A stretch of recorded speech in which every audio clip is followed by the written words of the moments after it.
Being the director of the series who was asked to come in and kind of manage and do the middle part of the story, that had its own challenges. With Hallows, it turned out to be 2 movies. It's the first time I feel I've had the opportunity to do some really big stuff. Ginny!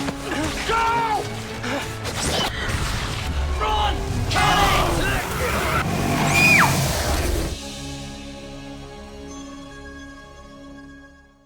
It was a really tricky decision to, take to make 2 movies out of the book. And it sort of transpired really because Steve, who'd started the adaptation process while we were making Half-Blood Prince, really struggled to contain everything in one script.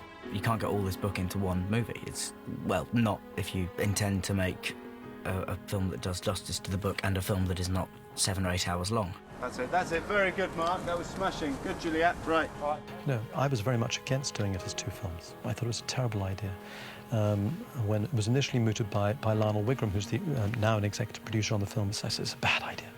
Because we hadn't done it, why would we do it now? But it just became increasingly clear that everything in this book is relevant, and so many loose ends are tied up that if we were to leave a lot of it out, the film wouldn't make sense and we wouldn't be really bringing the books and the films to the conclusion that they deserve. So we split it into 2. Of course, there was a moment a few months later, once we'd announced that we were going to do 2 films, that Steve came to me and said, David, there's almost enough in here for 3.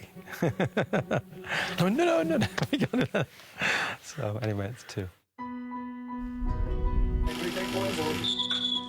It's quite mad doing it because day to day you might do one scene that's right at the beginning of the first part, and then the next day you'll be doing something that's right at the end of the second. I've just got it. Yeah. That's Ron. Yes.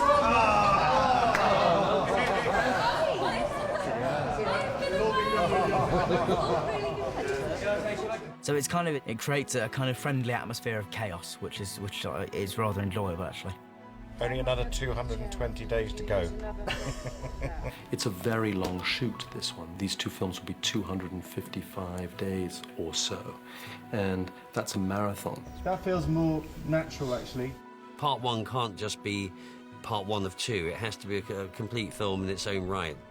The film is now ending after the burial of Dobby. It's a very emotional scene.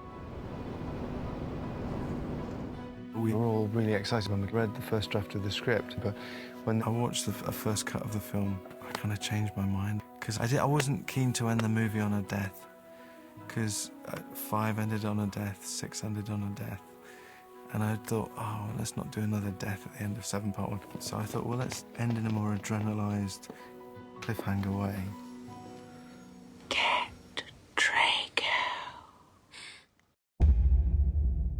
But then I thought, if we introduced Dobby at the beginning of 1, and then to kill him in 2 when you haven't had that 2 hours in the dark with him, would feel really odd. It won't have the same impact.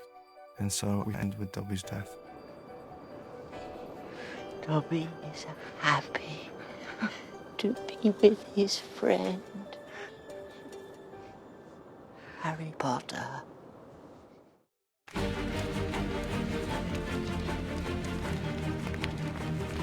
Initially, each film should stand alone, but then when you link the 2 together, it is a complete experience. Okay, good. Best one yet. Okay, we'll reset once more. I'm really thrilled that I'm the director who gets to get to the end and bring the climax and the conclusion of this great story to the audience. Hopefully making 2 movies is fulfilling more of what they would hopefully want to see ultimately in the cinema.